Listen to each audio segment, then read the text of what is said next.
hand over to Anna, who's going to introduce herself and the session today. Thanks, Anna.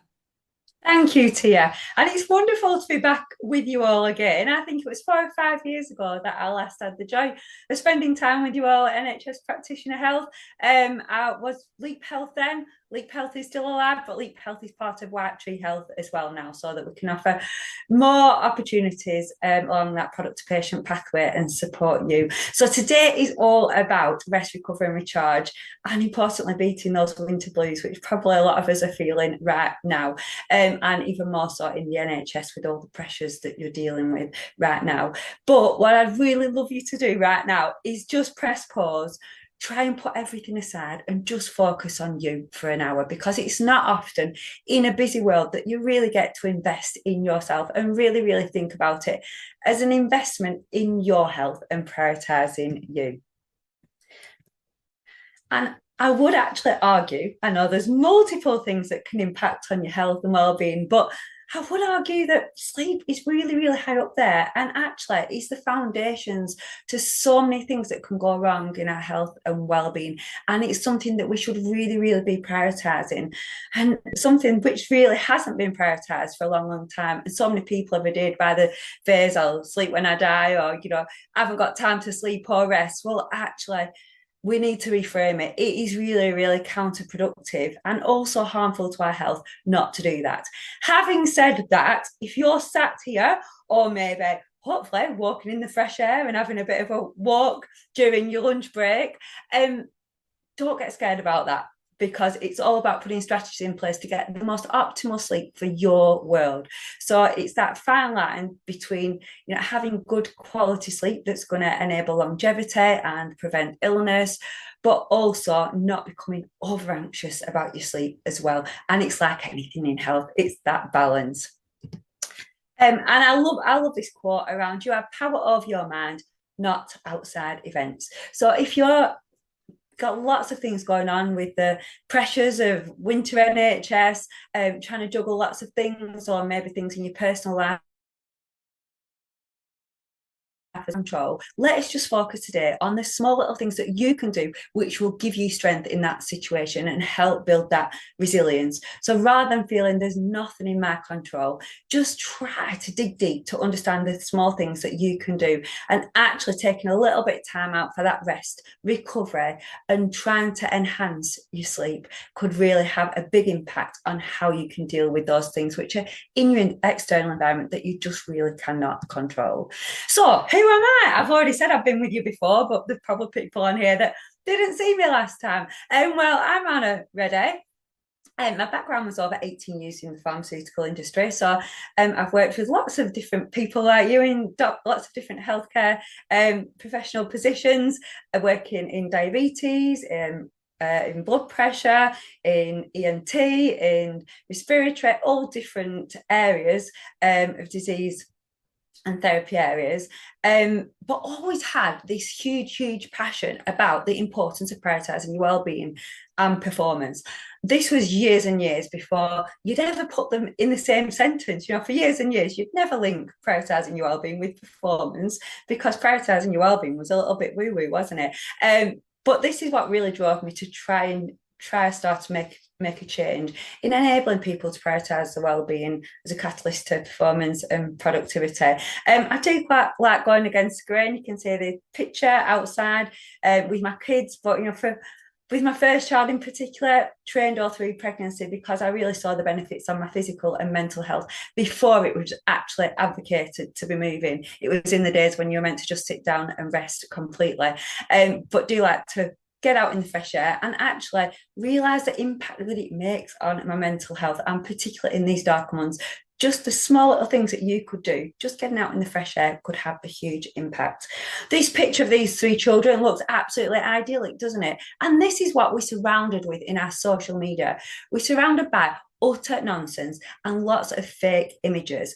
this looks beautiful at the top of a beautiful hill, a nice hill near me called Pendle Hill. It looks wonderful. It was absolutely horrendous, actually. I had to practically drag these kids up who were mourning all the way to the top of the hill. And when I took this picture to put on social media and make the point that nothing is as it seems, I was frightening that they were going to push each other off this hill. So we are surrounded by all this noise, this negative noise that can make us feel that we can't rest, that we don't have time to rest because we've got to have this perfect life. It can also give us missing information about how we do prioritise our well-being, and also doesn't really give us those individual solutions that we can tailor to ourselves. And I'm also really, really aware, and I've been really, really aware for a long time, that there's a lot of people feeling tired and lethargic, falling asleep not falling asleep, but feeling drained in their work. And all we ever look at is absenteeism levels. We don't really dig deep to those presenteeism levels, which is working with suboptimal health.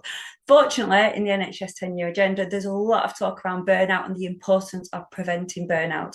And this really, we do need to address. And that's really why I am where I am today, going out empowering people to prioritise their own health as a catalyst to health and well-being. And I know this is what you deal with day in, day out, but sometimes we just need that reminder as to how we can take care of ourselves and our own self-care as well. So I now work with all different organisations. So I've obviously done work with the NHS, but also still in the life sciences, in finance, in law, education. And this picture is from Mercedes-Benz. So less about me and more about you now. So we've spoken, as I said right at the beginning, about the importance of prioritising our sleep. But actually, there isn't that many campaigns that have been out there about sleep hygiene specifically. We've got all these campaigns that have been published, and actually sleep plays a really important role in all of these campaigns. And I know a lot more locally, in local areas, there might be smaller campaigns that have been done around sleep, and the Every Mind Matters included some sleep tips.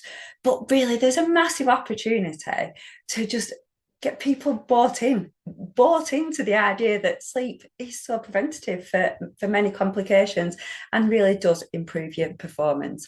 So what we're going to look at today, what have you signed yourself up for today? Well, we're going to look at the science of winter well-being, including circadian rhythms, light exposure, and seasonal affective disorder. Why sleep is a super weapon for you right now. Current rest and recovery patterns, so looking at you as an individual, and the evidence supporting rest and recovery, and some top tips as to how you can actually support your sleep in a busy world, in a changing environment of the NHS, how to optimise your recovery,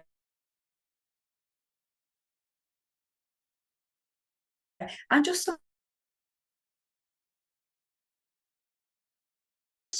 is that you're going to take something actionable away. You're going to take something small, but something that's going to have a real chain reaction in your life. And I always encourage people to make 3 small steps that are going to lead to health. And I said, often it's those small things that have a chain reaction to driving big return investment. And one of my favourite phrases, contagious, might make you all feel a bit, but I like to say, make health contagious. So what's working for you, you can then share it with your patients. You can share it wider, make health contagious and be a leader in health. So NHS winter pressures can really, really, better than anyone, affect you physically, mentally, and emotionally. It can be really, really overwhelming. And I know that we'll have people here from different areas of the NHS who have got completely different challenges right now, but all these can affect us physically, mentally, and emotionally, and not always with us realising. Often we don't actually appreciate and realise when we are physically drained, when we are mentally drained, and when we are emotionally drained either. It's often the people around us that can spot it more, and we think that we're masking or that we're dealing with it. But yeah, it's interesting when you actually dig deep to realise how you might actually be struggling right now. So I mentioned seasonal affective disorder, and just a recap on some of the symptoms. I know probably a lot of you are very familiar with this, but it's just a recap that it's very similar to depression, but obviously the fundamental difference is that it's seasonal rather than constant. So feeling sad, tearful, hopeless, and maybe these are things that you talk about with your patient, but do you actually really take a good hard look at yourself and think, am I actually suffering with any of these? low energy and constant fatigue, feeling anxious and worried, difficult concentrating, struggling to enjoy the things that you normally enjoy. Appetite changes, and there's a big link in terms of the impact of SIDE and depression on your metabolic health as well. And we're going to dig a little bit deeper into that shortly. Difficulty sleeping, and we know that there's a bilateral connection with your mental health and sleep and your mental health. Both, if you get them, if you prioritize them, can help each other, can complement each other. If you neglect both, they can really multiply the complications of that, and ultimately feeling suicidal. But yeah, all these, even if you currently got depression, could be exacerbated with those seasonal changes. But why is this? Well, obviously, we know during the winter months there's less light, and it's all to do with your melatonin and cortisol and other hormones as well. But when the light comes in, this is what stimulates that retina, sorry, and the retinal ganglion cells can sense how much light is coming in. But obviously, during the winter months, we've got a lot less light levels. And when that light is detected by the retina, it sends a bit of a signal to the hypothalamus, which is a bit the control center, to say, there's light coming in. This is how much light is coming in. And as I said, the hypothalamus is a bit like the control center, where the SCN sits. This is suprachiasmatic nucleus. I like to call it the Big Ben. It's the Big Ben. It's the Big Ben, the clock of all the little clocks in your body. So it's the clock that regulates light, and it's the master clock, which then sends out signals to all the other little clocks that work in your body. So just imagine it as the Big Ben. And as the light starts to reduce and darkness starts to come in, the SCN sends a signal to the pineal gland, and the pineal gland will then release melatonin. And this is what starts to make us feel tired. So the daylight suppresses the melatonin. So when the retina detects that there's lots of daylight, it's going to suppress that melatonin. But when it starts to detect that it's nighttime and we've got less light, then that's when it stimulates that pineal gland to produce to release more melatonin. And obviously during the winter months, it's going to be reducing more melatonin, which can impact our mood in numerous ways. And the opposing hormone to melatonin is cortisol. So this fires us up and gives a bit of energy and gives us, that fight or flight response sort of thing to get us going in the morning. So as the light starts to come in, the stimulus to the pineal gland decreases, it releases less melatonin that's suppressed, and then the adrenal glands are going to release the cortisol to get us fired up and ready for the day. But there's lots of complications that can come in and get that cortisol out of sync if we've got too much stress in our life, if we're not preparing to get to bed on time, we're not allowing that melatonin to kick in. There's lots of things that can make these out of sync. And we do know with melatonin that can decrease our body temperature. It gives us that sense of feeling tireder, and these can all impact on the way that we're feeling. Serotonin is also stimulated by light, and we need adequate amounts to support synthesis and availability in the body. And obviously, we're getting less light during those winter months.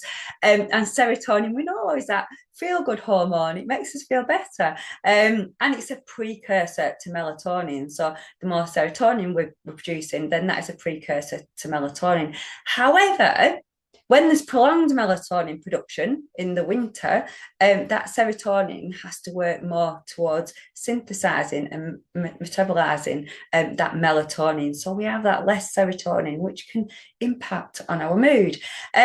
We also know as well that vitamin D plays a key part within our mood as well, amongst many other things. There's lots of vitamin D receptors all over the body.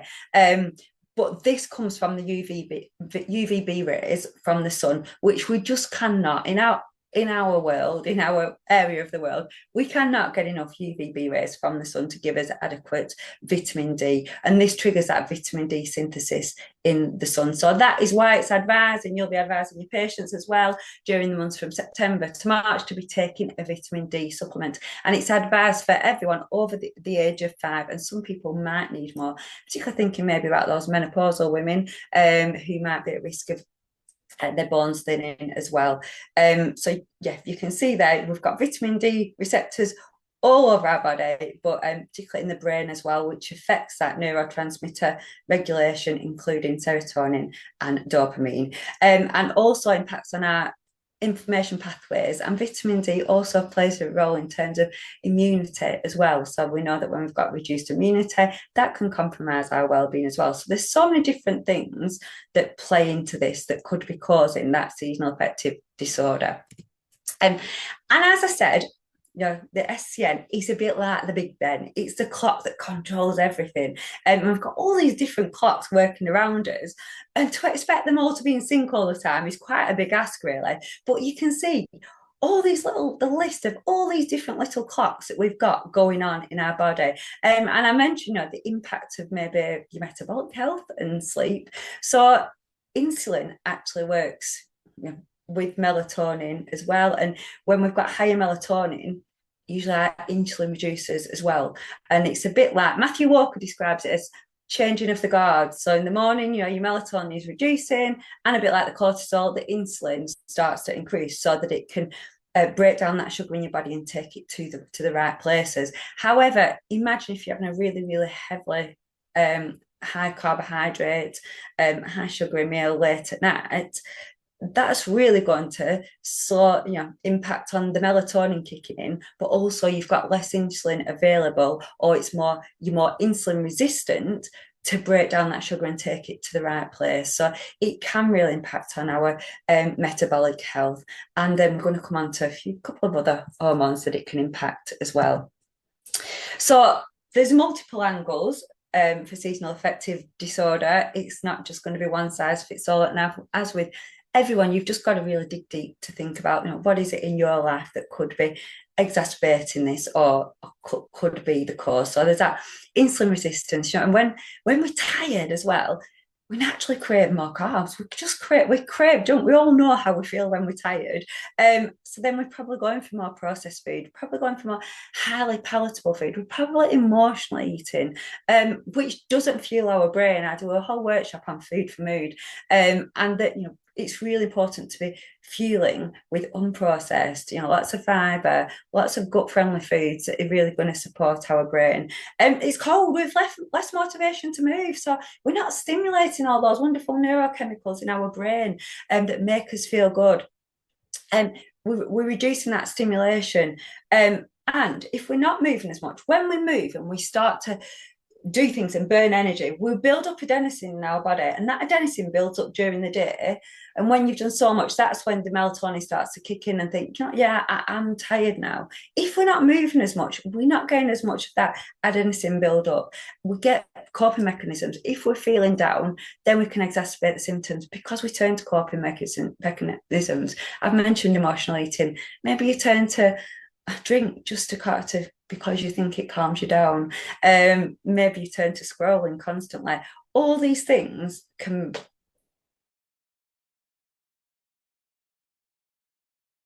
have a chain reaction. Isolation, we don't go out as much. It's cold. You don't want to go and meet people. But we know from studies the impact of connection is huge, and maybe we're all having a bit of a lull after the festive celebrations, which can leave you feeling a little bit deflated, to say the least.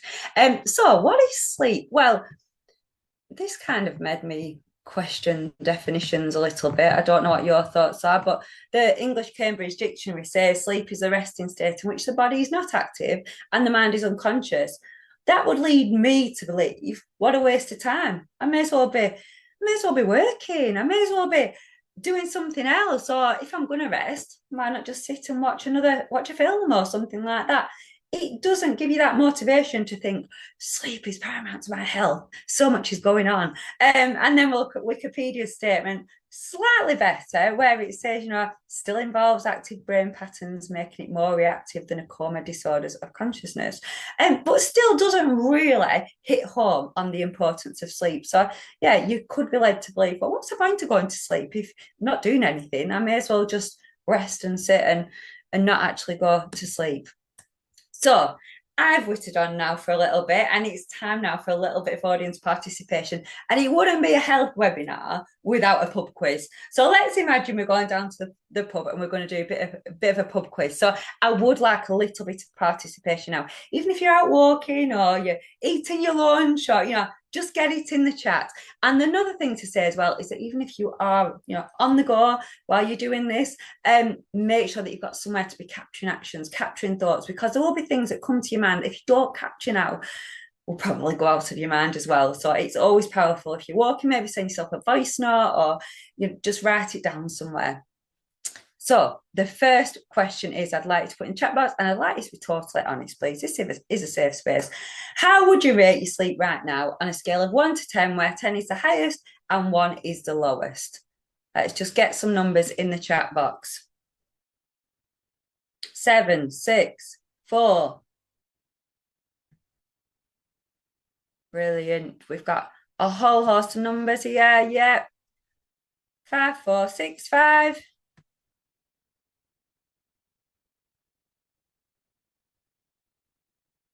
Brilliant. Thank you.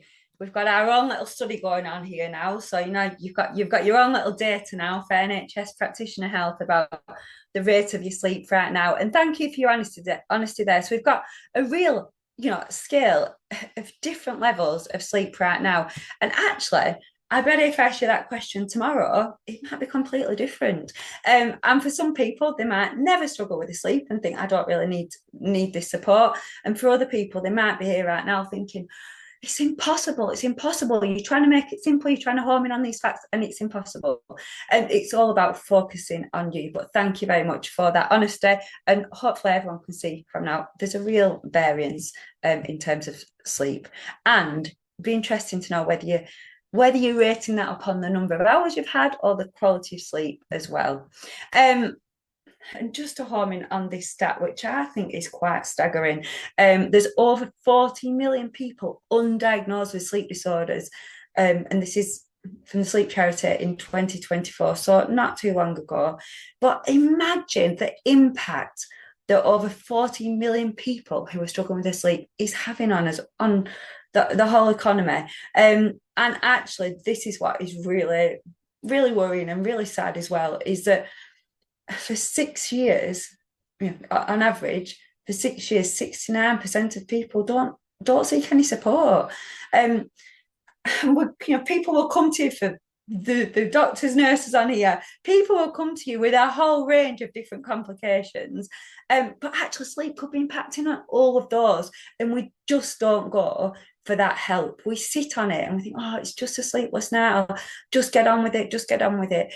I would really encourage you to really, really take action. If even that's just one thing that you do from today, is take action on that. Really, don't sit on it. Life is too short for sitting on it. And actually, you could be causing really impacting on your longevity in so many different ways. So please do take action. And I said, NHS 10-year agenda is all about prevention. So, walk the talk and do what you would tell your patients and what is being advised as well. And actually, when you think about, maybe you think, oh, it's not a problem. But if you think about what insomnia is actually 3 nights per week for 3 months of broken or struggling to sleep. There's a caveat to this, if you could have slept. So for things like maybe if you've got an illness and you're in pain, or you've got kids that don't sleep, or you're caring for elderly relatives. But if you could have had the opportunity to sleep during that time, if you've had 3 nights where you've struggled sleeping, broken sleep, per week for 3 months, that is defined as insomnia. So I'm guessing there's probably a few people now, even though lots of people know that definition, that I might be dropping thinking, do you know what, actually, I think that is me. So please don't sit on it. We don't want over 40 million people walking around feeling like this chap does here. Which ages get the least sleep? Let's have a look in the chat box. Which ages get the least sleep, do we think?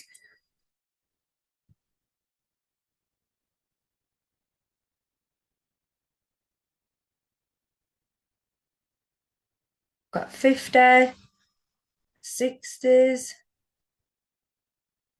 20, 40, yeah. Toddlers, yes. Maybe toddlers. Someone's putting toddlers. I'm thinking maybe toddlers' parents. Um, Brilliant. Yes, all different ones. The actual age that get the least sleep is 45 to 54-year-olds. There's lots of reasons that I think this could possibly be. Obviously, for ladies, when your hormones are fluctuating, there's for multiple reasons your sleep can be compromised. People having children later, but also you're probably at a stage in your career where you've got lots of responsibilities, lots of workplace stress that we think we just have to bumble along with. And but also possibly there's that legacy that we don't treat sleep. You know, we just get on with it and we just battle on as well. However, interestingly, when you look at which ages does lack of sleep impact their emotional well-being most, it's that younger age group of 34, 35 to 44. And maybe again, you know, those younger age groups are a bit more in tune with their emotional well-being and haven't been brought up in the world where you just grin and bear it and carry on, and maybe starting to realise the importance of sleep. On average, how many hours do men get per night? What do we reckon? 5.5, 7, 6, sevens and sixes. Yeah, you would be quite right there with that. 6.17 hours a night. Women slightly less, but not that much difference really. But when you look at the ages 25 to 44, more than half of women get less than 7 hours sleep per night. I actually think that's pretty good. And if you're one of them women that gets around 7 hours sleep a night with young kids, you're a lot more luckier than me. And 38% of men. So come on, men, you need to up your ante in terms of, you know, getting up with these kids in the night a bit more.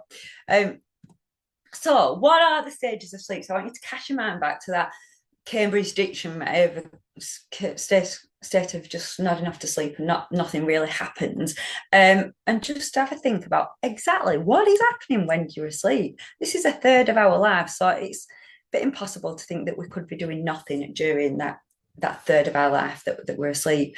So stage one, this is a light sleep where you're just drifting in and out of sleep and you can be walking easily. And you can probably think about a time when maybe like you grunt and wake yourself up suddenly. That's as you start, you know, if you get disturbed, you might like, you're starting to nod off. And then there's that stage two where there's, you know, a little less eye movement going on. Your brain, those slow brain waves start to kick in. Still a few rapid waves, but then once we got to stage 3 and 4, we really are in that deep stage of sleep, and it's almost all that the delta waves that are in there, and there's no eye movement either. And it's in these stages that it's really important for your brain to be flushing out everything, and particularly, you know, things that are precursors and present in people with Alzheimer's, like those amyloid proteins and tau proteins as well. It's a stage when you're sleeping to be flushing those out. And we do see, you know, studies do show an increase in the rate of Alzheimer's with people who have compromised their sleep. And also this is a stage when growth hormone kicks in. So this is something else to consider as well. So I know there's a big push on movement and exercise, and I'm all for exercise. But if you're failing to get your sleep, it's quite counterproductive, because you imagine you're doing a lot of weight training and you build breaking down all those muscle fibers as you're training. This is your time when that growth hormone kicks in and they'll be repairing and your muscles growing. So if you're just focusing on the exercise bit and not actually getting the rest as well, you're probably not getting that muscle growth that you possibly could. So it's sometimes just about changing your perspective on things and thinking a little bit more logically and around the data as rapid eye movement stage. So you're starting to come out of that sleep cycle, and your breathing becomes a little bit more rapid and shallow. Your eyes might, you've got a lot more eye movement. And this is, again, is when you can experience that muscle paralysis, which is a really strange, funny feeling, isn't it? You kind of feel like you're awake, but you can't move your arms and your legs. But you can see now from all these stages, there's lots of different things going on in all of these stages. And I would say that one is not more important than the other because each stage is really important. And there's a wonderful sleep consultant, Dr. Arden, that I've interviewed on my podcast that describes it as a washing machine. So you wouldn't expect to put your clothes in the washing machine and just do one cycle and then be absolutely fat, one function and be absolutely fine. You need that wash, you need to rinse them, you need to spin them. All these stages are a bit like the sleep cycle, and we go through various sleep cycles through the night. We go around, if we were having that optimal gold standard, maybe 8 hours a night, you'd go through about 4 to 6 of these sleep cycles. But this is, knowing about this enables you to start to be able to manipulate how and when you sleep if you need to get that extra sleep if your life is not allowing it right now. This just shows the time in each stages. As you can see, this REM stage is quite interesting, with 50% of 50% of the time spent in this REM stage of sleep for infants, which just shows the amount that goes on during that time in terms of your learning and memory and preservation. So if you're mega busy right now, and maybe you've seen loads and loads of patients, and then you're not actually getting that adequate amount of sleep, this is the time when your brain consolidates everything that's happened during the day. It saves it in your mind. So it's a bit like maybe seeing all these patients, typing up all the patient records, and then whizzing them out a window. Because if you're not sleeping, it's like it's failing to capture all that information. So try to think about it in different ways. And maybe if you've spent lots of time studying for an exam or learning more about the area that you specialize in, and then you don't get the adequate sleep, because I know that medical training is very, very difficult and you probably often have to compromise sleep. But compromising sleep could actually hinder that learning and hinder all the things that you've learned going into the memory and being consolidated. But yeah, this just shows how much time we spend in each of these stages. So as I've already said, if you're sleeping around about 7 to 8 hours a night, you're probably going through 4 to 6 of these cycles, each lasting around about 90 minutes, but they do vary. Your REM time approximately 105 to 135 minutes, but again, this is really, really individual, and there is things we're going to come on to which can really impact on that REM sleep, which you might not think. Deep sleep around 90 to 120 minutes, but this decreases with age. You'll see with as you get older, you struggle to get into that deep sleep as much, and often as people get older, they nod off a little bit more during the day and spend more time in that lighter sleep. This is not a wonderful diagram, not overly clear, but it gets the point that I'm trying to make, which is that during the first half of the night, and this is if you are lucky enough to have a full night's sleep, you're spending more time in that deep stage of sleep, whereas later on in the night you're spending more time in that REM stage of sleep. And we know during that REM stage of sleep, you've more likely to be woken during that REM stage of sleep, which could possibly be one of the reasons why infants might get disturbed a little bit more, because they're spending a lot of time in that REM stage of sleep. So just keep this graph in your head as we move on to the next slide. I want to introduce you to Dr. Dave. Dr. Dave is busy. He's just on the late shift, 3:15 p.m. to 11:45 p.m. and he's on an early shift the next day. Well, not early, but he's on the daytime shift the next day at 7:45 a.m. He normally gets a good 8 hours sleep, and he does like to get a good 8 hours sleep because that makes him feel at his best. However, on this occasion, because he's going from a late shift to a day shift, by the time he's got home, it's 12:45 a.m. before he can go to sleep, and then it's 6:45 a.m. when he wakes up to get back in time for that day shift. So in essence, he's got 6 hours sleep and he's lost 2 hours of sleep. So this is 25% of his sleep. However, is it 25% of that REM sleep? Which, as we said, REM sleep is really important for capturing all your memories and capturing all your learning and the things that have happened.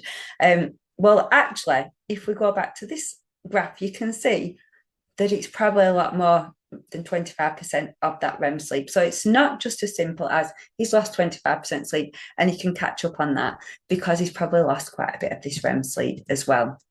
Um, and and obviously, looking at the hours he's been, he's probably not got a lot of that daylight during the winter months, which really could be impacting on the way that he's feeling mentally, but also probably impacting his physical health as well, because with that longer melatonin, you're feeling more lethargic, more tired. You've left with that cortisol that's waking you up.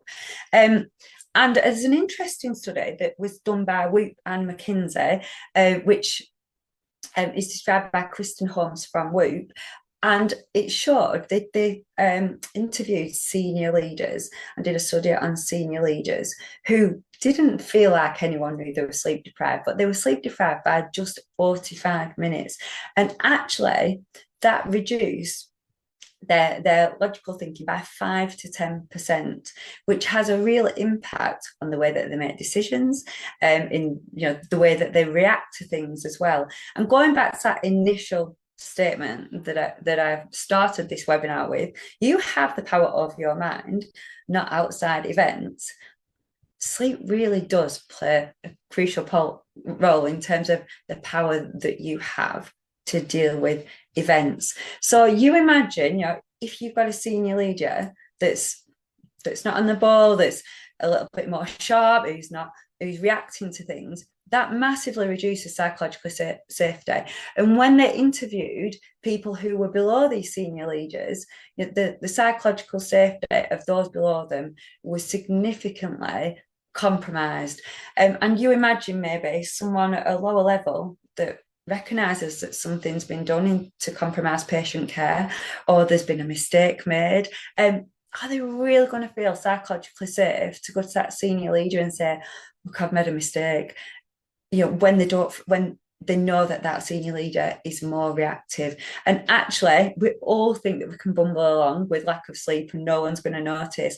But this just really highlighted that it compromises psychological safety and other people are spotting it. And here are some of your stats from the NHS.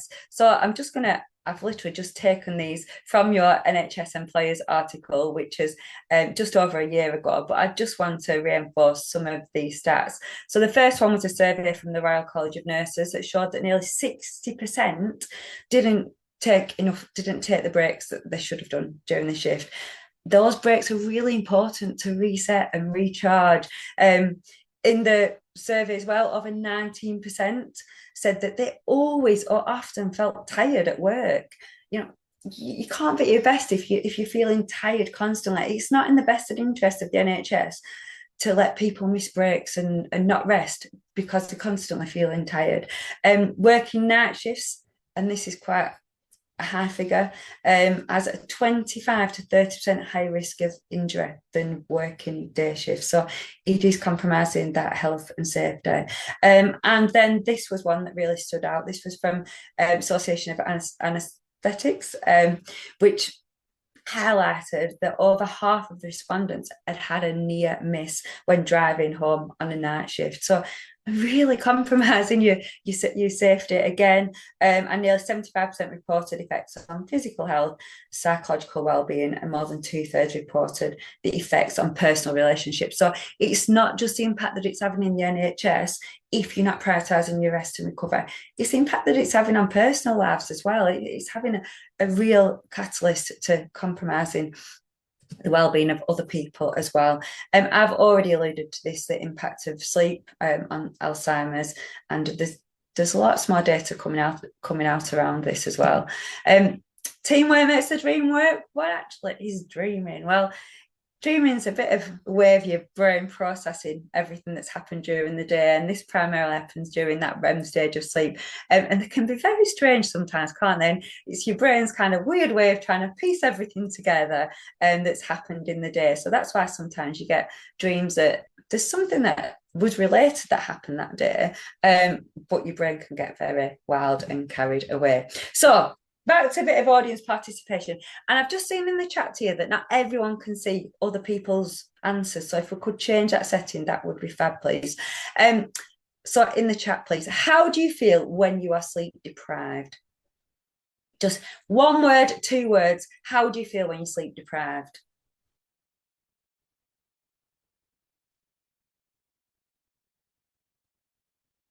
Emotional, yeah. Snappy, irritable, groggy.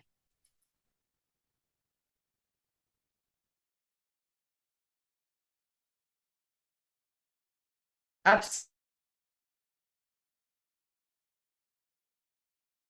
What a wonderful word, Abby. um, yeah, we just you just don't feel 100%. But I'm guessing lots of people think that actually they can mask it and other people don't notice.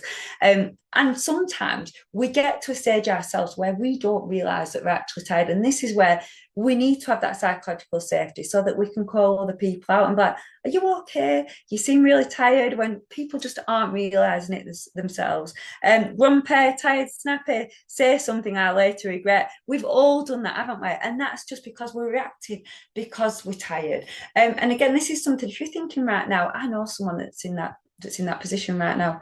Be confident, be brave, have that conversation. Adam Grant does a wonderful TEDx talk about opening up conversations around anxiety. He was a top guy, and I think he still is at BCG, but he's not famous just for that. He's famous for this wonderful TEDx talk. But what he does when he first meets someone is, rather than talking KPIs like, right, these are our goals, these are our targets, one of the first things he'll say to them is, how will I know when you are struggling? But one of the more powerful things he says just before that is, he says, I'm first meeting someone, imagine it's a real senior leader, I just want to let you know, this is how you'll know when I'm struggling. These are signs and symptoms to look out for in me. So straight away creates that psychological safety, so that the person speaking to him says, oh, well, do you know what? These are the signs and symptoms you'll see in me. That is so powerful, because later on down the line, when you start to spot those signs and symptoms, when that employee starts to spot those signs and symptoms in Adam, how much easier is it to say, look, Adam, when we had that conversation, you told me that I'd spot X, Y, Z. I've spotted him. Are you okay?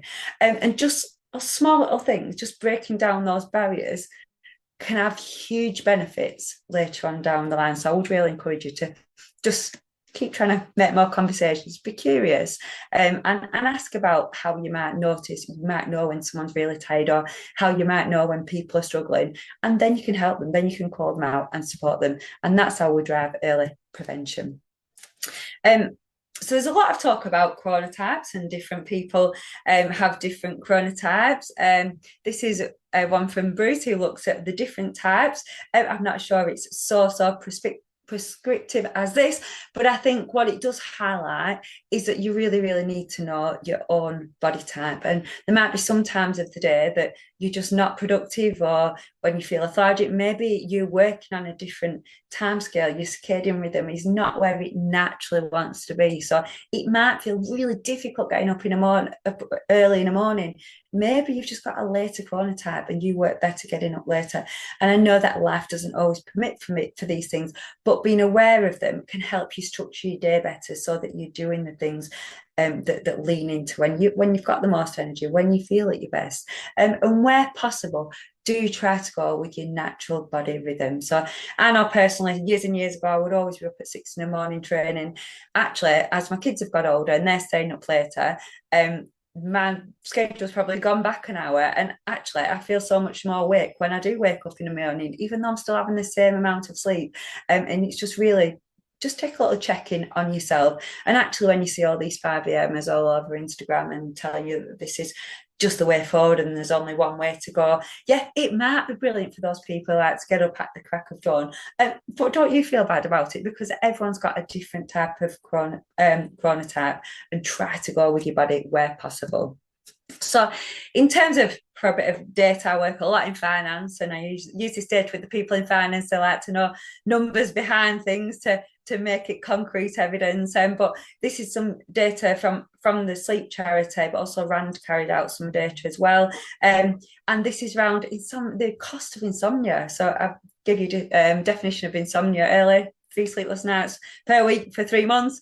It's costing the UK economy 40 billion each year. How much could we be reinvesting in the NHS if we got to the bottom of this? And 200,000 lost working days due to impaired work performance and increased work absenteeism. Yet again, we're using the word absenteeism. Presenteeism is what we need to be doing, and this is what we can get to the bottom of if we increase that psychological safety. If people feel like they can be open and honest and say, I'm not feeling 100% today, or take that time off to rest, recover, and come back at 100%, that it really does support prevention if we're looking at presenteeism rather than just ignoring presenteeism, which is people working with suboptimal health. We need to be looking at more than just absenteeism levels. And this is a hard to find statistic. I don't want to be scaring anyone. I just want you to I want it to be powerful so that you take ownership of your rest recovery charge and be preventative.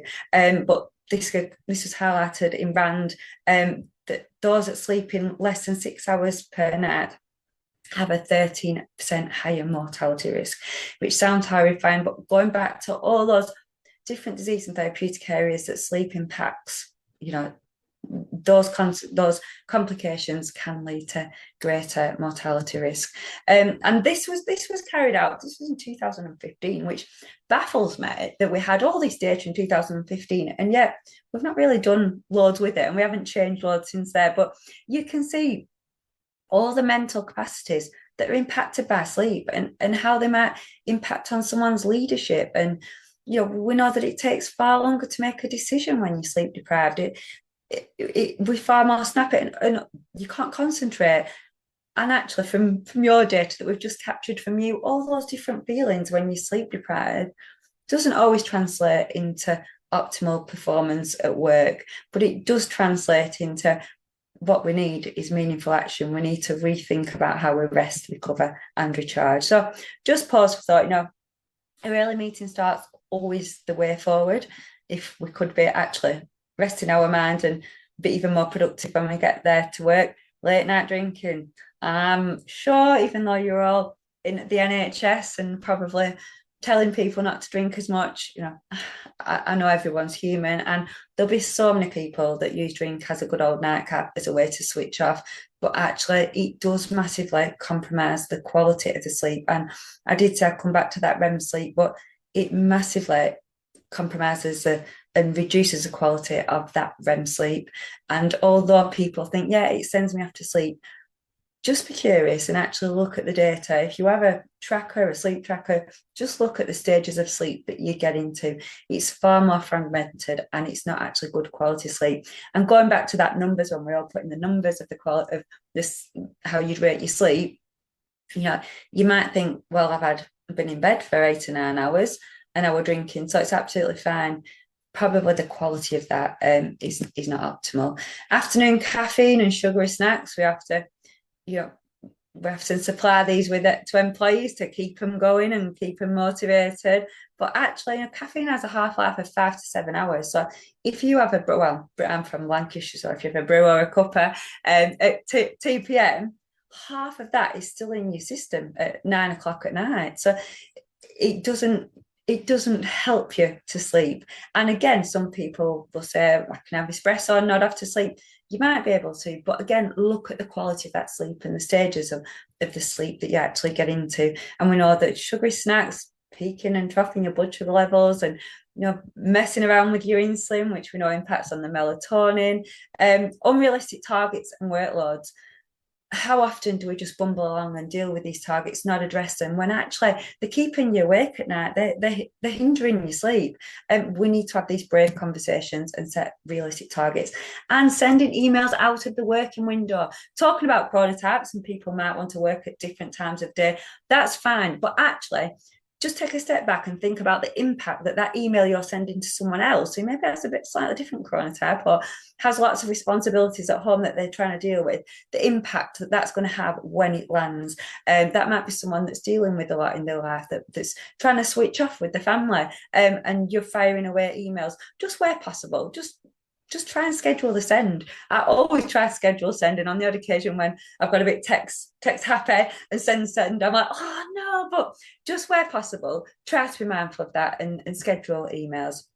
So some of the common causes we've spoken about: insomnia, sleep apnea, when your breathing frequently stops and starts during the night. And actually, there's 80% of people with apnea, sleep apnea in the UK, are undiagnosed. So if there's someone that maybe your partner or recognises that you're stopping breathing a little bit, because often people don't realise themselves, and it's good to be letting people know about that. But if you're just feeling waking up and you don't feel full of energy and things like that, just try to get get more involvement and see if there could be underlying issues such as that sleep apnea. Hormonal fluctuations, as we've mentioned, particularly in women during that perimenopausal stage, which happens a lot earlier than we realise. It could be kicking in your 30s even, or even younger.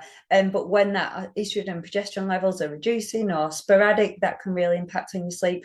Men, testosterone levels are not as sporadic, but they do start to decline with age. And there's been so much talk and publicity around menopause. But men, I am sure testosterone is going to be next on the agenda, and you're going to get your day as well. If you manage dealing with pain, that's going to compromise your sleep.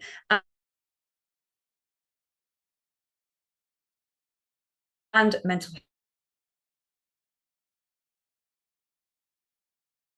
time for that neuron repair and connection, the release of growth hormone, as I've alluded to before, particularly important for children and young adults as well.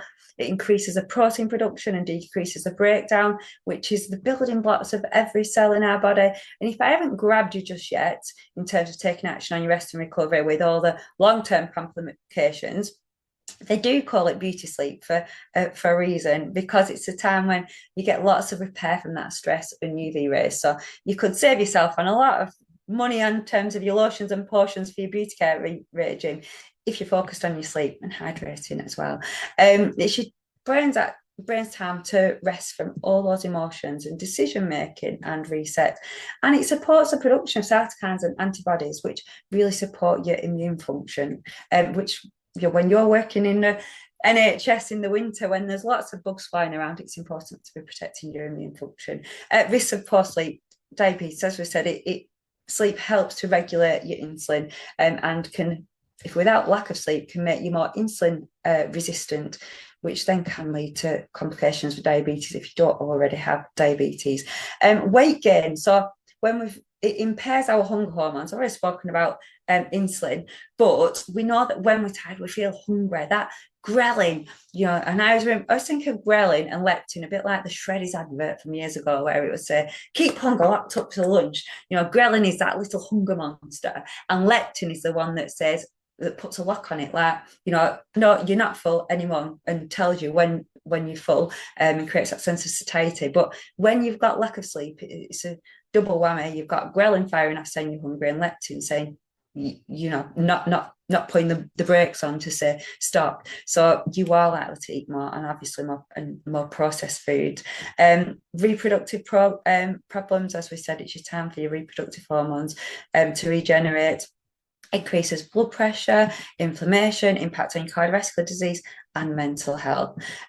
So I'm sure everybody's said I'm stressed at some point, but I'd just like to give you a minute or two just to think about, if you were a fly on the wall in your world, what are the things you're doing during the day realistically that are impacting your sleep later on? What's your bedtime routine like? Are you actually telling your body, right, I'm coming to the end of the day, I'm ready to go to sleep? And what is your morning routine like? Do you get that light straight away? Now, do you help that cortisol to kick in and that melatonin to be suppressed?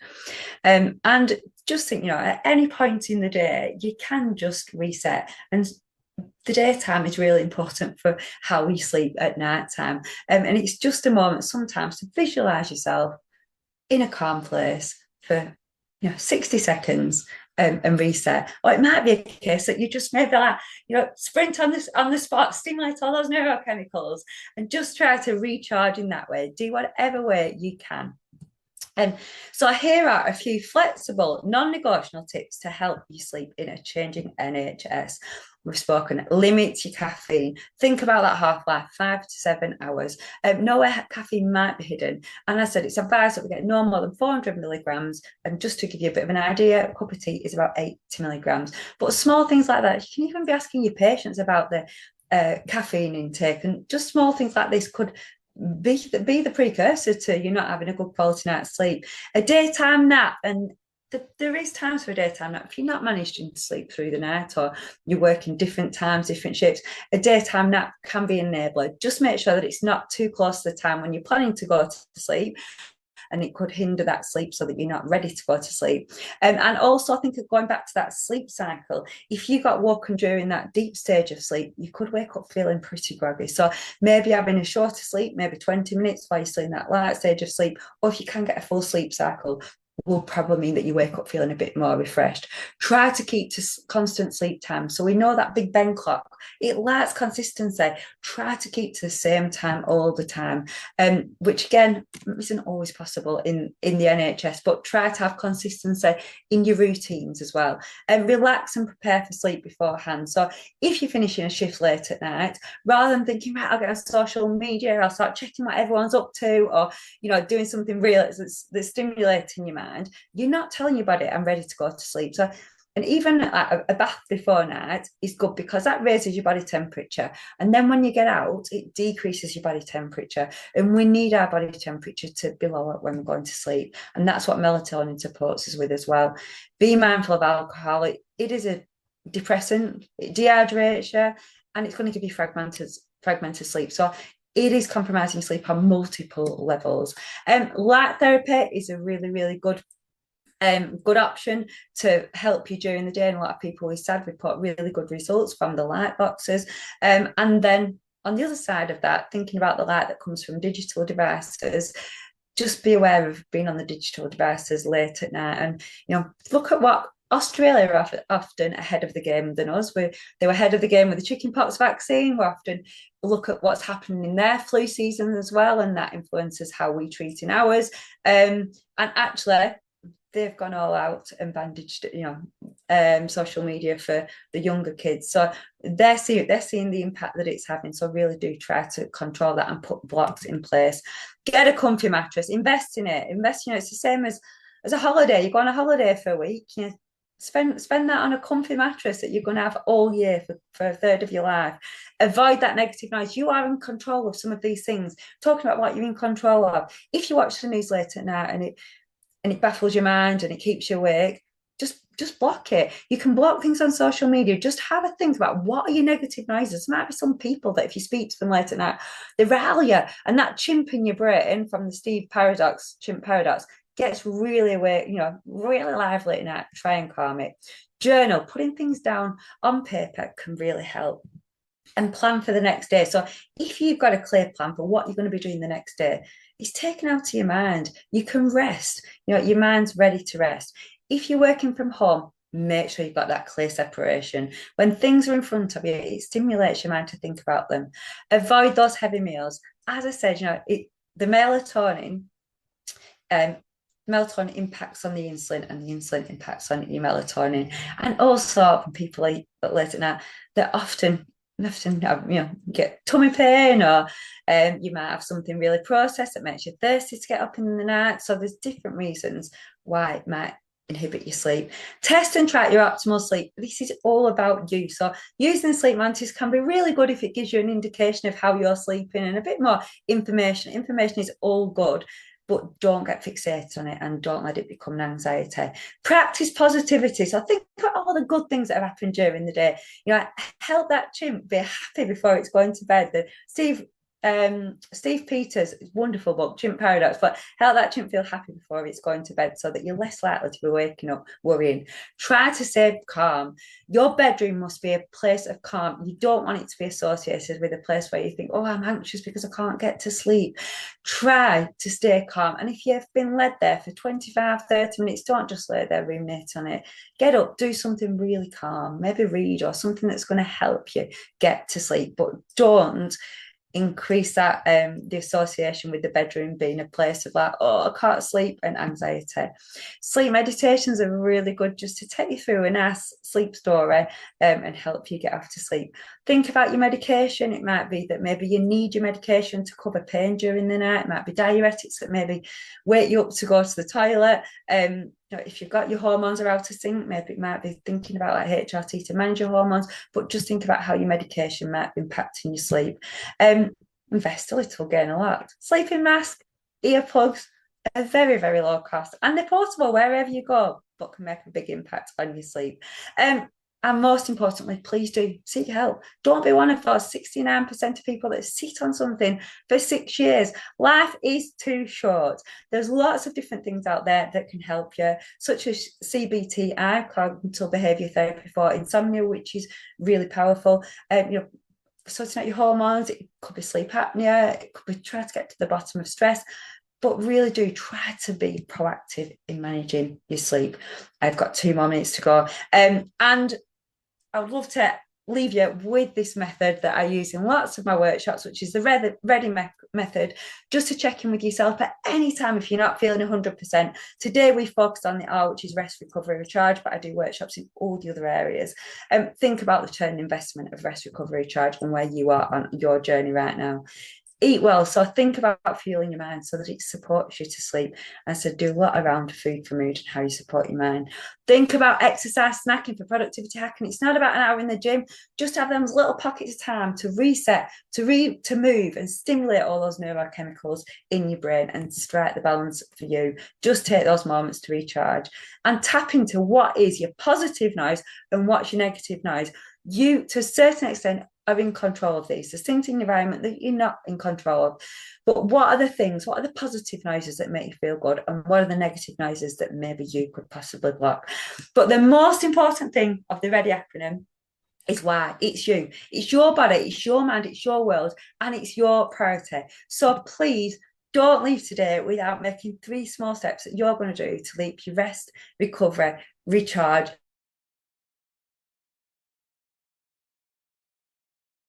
and then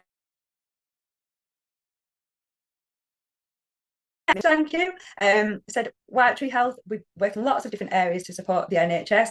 As you can tell, passionate one about leadership, about wellbeing, performance and leadership. But we've got lots of experts in lots of other areas. And it would be really, really, really valuable and really appreciative if you could just leave a little bit of feedback from today's webinar. There's some details here as to how to get in touch. And if you've got any questions, I don't disappear from today, please do get in touch with me. It's anna.reddy@whitetree.co.uk. Thank you very much.